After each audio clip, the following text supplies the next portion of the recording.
Hey everybody, for this tutorial I'll be showing you how you can prong set stones, whether they're this small or even if they're larger.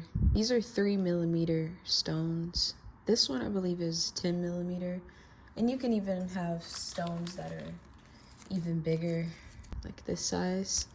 The same methodology works for whatever size you're working with.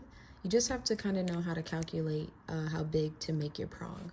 No matter what size stones that you will be setting, you can use these same tools.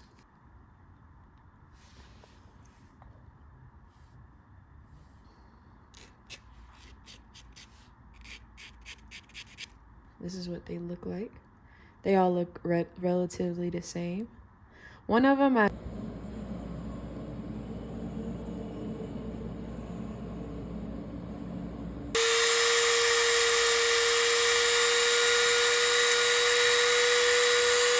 very extreme small side, as well as something on the larger side.